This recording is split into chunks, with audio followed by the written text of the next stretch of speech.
Children, it is question number 15th. कहता है find the equation of a curve passing through the point this and this whose differential equation is this. Question is same only, now they have just included one statement I can say. ठीक है, so we will solve it like these questions only. Then later on, passing through this point, it means for finding C. ठीक है, curve की equation आप निकालेंगे और particular solution निकालेंगे because we are given a point through which the curve is passing. So we'll put y equals to 0, y equals to 0, x equals to 0. जो हमारी differential equation आएगी उसमें हम क्या डिफरेंशियल इक्वेशन का जो सोल्यूशन आएगा, differential equation is this. Whatever solution of this we are going to obtain, that will be the general solution for evaluating particular solution for evaluating c. x0 and y0 we will put, तो हमें c मिल जाएगा and that we will substitute back and we will be able to obtain the equation of the curve which is passing through this and whose differential equation is this. बात यही है, थोड़ी सी twist कर दी है, घुमा दी है उसने. ठीक है, तो what it is saying, given curve, given differential equation,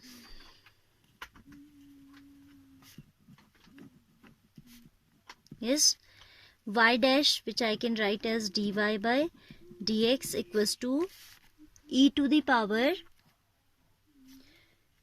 x sin x, e to the power x sin x. ठीक है, this we can variable separable form this is, so we can write it as ex sin x into dx, integrating both sides. Integration of dy is equal to integration of ex sin x dx. ठीक है, which is solvable by integration by parts, जिसका आपको rule याद होगा, ILATE rule I have taught you in class. तो आप inverse then trigonometric logarithm ILATE. तो यहाँ पे हमारे दो टाइप के फंक्शंस हैं, we are having trigonometric and exponential. तो this we will take as u and this is this exponential one will be taken as v. ठीक है, आइलेट के थ्रू आप ये पता लगाते हो that which one you have to consider as first function, which was as second function, और ये उसका sequence है. I means inverse, logarithmic, algebraic, trigonometric and exponential. तो हमारे पास ये दो फंक्शन है, तो इसको हम u ले लेंगे and this one we will take as v. exponential तो v ही लिया जाता है हमेशा. तो y is equal to integrating by parts on the right hand side, we have u into v dx minus formula क्या था हमारे पास, integration of u v dx is equal to u as it is integration of v dx minus integration of du by dx v dx into एक और dx था. ठीक है, this was the formula, है ना.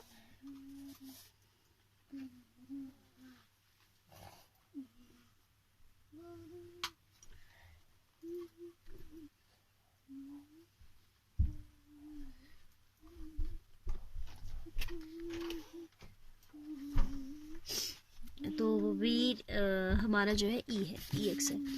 This is the formula for integration by parts. ठीक है, ये थोड़ा अनटाइडी हो रहा है, कंजस्टेड हो रहा है, बट आपको याद होगा, तो I am not rewriting it. एक बार फिर से बता देते हैं, u as it is integration of v d x minus d u by d x. First function का डेरिवेटिव लेते हैं, सेकेंड का इंटीग्रल लेते हैं डी एक्स एंड देन पूरे का इंटीग्रल लेते हैं. ठीक है, तो यू हमने किसे कंसिडर किया है, साइन एक्स को. Sine x will remain as it is integration of e x d x minus within integration d by d x of u, यानी कि d by d x of sine x integration of v d x. एक और D x आता है इस बाहर वाले integral के लिए. This d x is for this integral and this is for the whole, है ना.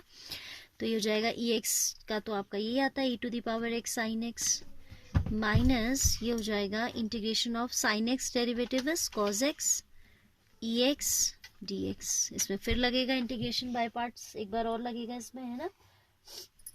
तो फिर से हम लगाएंगे y is equal to this, again integrating by parts, ये u और ये v, again integrating by parts. y is equal to e to the power x. चाहे तो we can just solve it separately somewhere in the rough column, otherwise क्योंकि लंबा नहीं है expression ज़्यादा, तो यही कर देते हैं. ठीक है, माइनस रहेगा बाहर. इसमें आपका क्या आता है, u into v d x, u cos x ऐसे ही रहेगा, integration of e to the power x d x minus d by d x of cos x, d by d x of cos x, integration of ex dx, and one more time dx. So this is e to the power x sin x minus ये हो जाएगा ex cos x minus cos x का जो derivative होता है वो sine x negative sign के साथ होता है, तो this is integral of minus of sine x into e to the power x d x. ठीक है, ये हमने सॉल्व किया तो ई एक्स आया और ये बाहर वाला d x as it is. Now we will open the bracket. This is e to the power x sine x minus e to the power x cos x minus minus plus minus minus e to the power x sine x dx. ठीक है, integral के साथ. ये solve नहीं हुआ अभी, this is within integration only. और e to the power x sin x dx.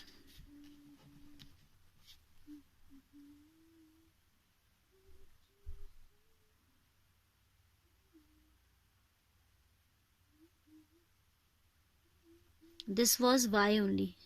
Integration of dy is equal to integration of ex sin x dx. है ना, तो ये जो है आपका y बन जाएगा, क्योंकि जब हमने यहाँ पे इंटीग्रेशन किया था integration of dy is equal to integration of ex sin x dx, तो इसको आप ऐसा लिख सकते हैं. This implies y equals to integration of e to the power x sin x dx. Left side तो आपका डायरेक्टली इंटीग्रेट हो गया था, integration of dy we can write as y, and right side it was ex sin x dx. अब ये फिर से वही बन गया, देखिए. So we can write here y is equal to e to the power x sin x minus e to the power x cos x minus y. This y will be shifted to the left hand side. So what we obtain then? We obtain y plus y. Twice of y is equal to e to the power x common sin x minus cos x, or I can say y is equal to half of e to the power x sin x minus cos x plus एक constant of integration भी आता जाएगा. ठीक है, this is the differential equation which we have to find out. ठीक है, curve की curve हमें निकालना था जिसका डिफरेंशियल इक्वेशन गिवन है. तो this is the required curve, but we are also provided that this curve passes through 0, 0. So we'll putting x0 and y0. Left side 0, half of e to the power 0 तो 1 हो जाएगा, sine 0 minus cos 0 plus c. Sine 0 0, this is 1, so this is also 1, तो c का value half आना चाहिए. ठीक है, therefore this equation becomes y equals to half of e to the power x sine x minus cos x. c is positive half, no? c is positive half, तो plus half. This is the required curve whose differential equation we are given. ठीक है, curve हमें differential equation दिया था और curve हमें obtain करना था. Half of e to the power x sin x minus cos x plus half. This should be the answer. ठीक है, I hope you are clear with this. Okay children, now we have question number 16 is similar to question number 15, so you are going to try by yourself. Then 17th and 18th are also having similar kind of working, so I am taking 18th one. ठीक है, 16 17 आप खुद करेंगे. At any point x comma y of a curve, if the slope of the tangent is twice the slope of line segment joining the point of contact to the point this, find the equation of the curve given that it passes through -2, 1. कहता है कि किसी curve के इस point पे जो slope of tangent है that is twice of the slope of the line segment joining point of contact to this. Find the equation of the curve given that it passes through this. ठीक है, passes through this, तो ये तो point आपका आएगा काम क्या निकालने के लिए, सी निकालने के लिए. ठीक है, तो we will for slope of tangent we take dy by dx, and slope of the line segment joining the point of contact to point this, तो आप उसमें आप 2 पॉइंट स्लोप के लिए फॉर्मूला लगा देंगे y2 minus y1 upon x2 minus x1 where y2 x1 y1 is this and x2 y2 is this, ठीक है. तो वो जो स्लोप है twice of that, slope of the tangent is twice the slope of this. तो आपका ये जो स्लोप आएगा इसका double is equal to dy by dx है. This the question is saying, ठीक है. Read it once again carefully yourself. Fine. तो let question number 18. According to question, dy by dx is equal to twice of slope of the line segment joining point of contact to -4, 3. आपके point क्या है वो? एक point है आपका x, y, ठीक है, और दूसरा पॉइंट है आपका -4, -3. तो आपका स्लोप होता है y2 minus y1 -3 minus y upon -4 -x. Minus common ले लें अगर, तो ये हो जाएगा 3 + y अपॉन 4 + x. ऐसा आपका स्लोप आ जाएगा, है ना, ठीक है. इसको आप दिखा देंगे, लिखेंगे आप slope of the line segment. what you are going to write, slope of the line segment joining the point of contact this to this, ठीक है. तो वो आप ऐसे निकाल के दिखाएंगे. फिर मैं सीधे लिख दे रही हूँ dy by dx is twice of 3 + y upon 4 + x, ठीक है. तो वेरिएबल सेपरेबल फॉर्म में आपका आ चुका है ये. अगर आप dx को इधर ले आए एंड ये y वाली terms we will shift along with dy, तो we get dy upon 3 + y is equal to twice of dx upon 4 + x.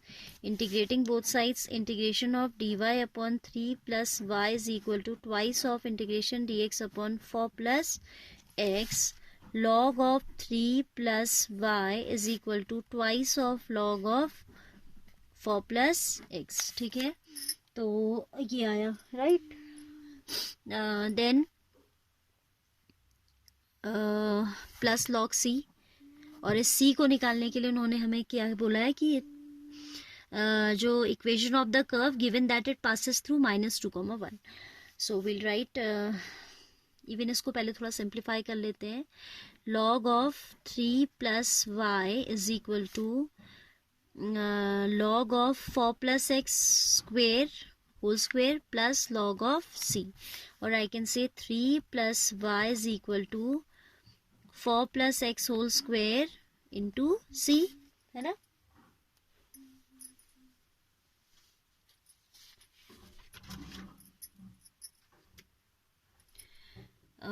इसमें अब हम कंडीशन लगा देते हैं कि it passes through, given that the curve passes through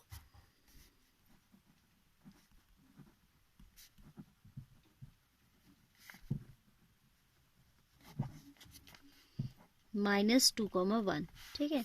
so will put x equals to -2 and y equals to 1. x को -2 अगर रखें और 3 को 1 रखें तो ये हो जाएगा 4 इज इक्वल टू, y को 1 रख रहे हैं, 3 को 1, I spoke wrong. y we are putting as 1, 3 + 1 is 4. 3 को तो हम 1 रख ही नहीं सकते, 3 is always equal to 3. Constant को थोड़ी आप अपने मन से रख सकते हैं ना. तो 4 + x होल स्क्वायर, 4 - 2 हो जाएगा, 2 स्क्वायर इज 4 इंटू c. तो यहाँ से c निकल आया कितना, 1. c 1 निकल आया. तो ये इक्वेशन क्या बन जाती है, 3 + y. So from 1, 3 + y is equal to 4 + x whole square, or I can say x square plus 2 for the 8x plus 16 is equal to 3 + y. इसे थोड़ा और सिंप्लीफाई करेंगे आप तो आपको क्या मिल जाएगा, कर्व की इक्वेशन मिल जाएगी, ठीक है. वैसे आंसर आपका शायद इसी फॉर्म में दिया है, इसी फॉर्म में दिया हुआ आंसर, ठीक है. तो क्योंकि कर्व हम जनरली y = fx फॉर्म में ही देते हैं ना, तो this is better to be written like this only, ठीक है. तो this way you have to solve the questions. Question number 19, 20 ये सब थोड़े कुछ सिमिलर हैं. तो I will just take 2 more questions of this exercise. Remaining questions you have to do yourself. Again I am pointing out, आपको नहीं आ रहा है तो आप पूछेंगे, then only I will tell. And I am observing कि many of you are not going through these solutions, that is why I am not taking all the questions, ठीक है. और वैसे भी मुझे लगता नहीं है कि सारे लेने चाहिए, क्योंकि आप पहले खुद ट्राई करो, ठीक है.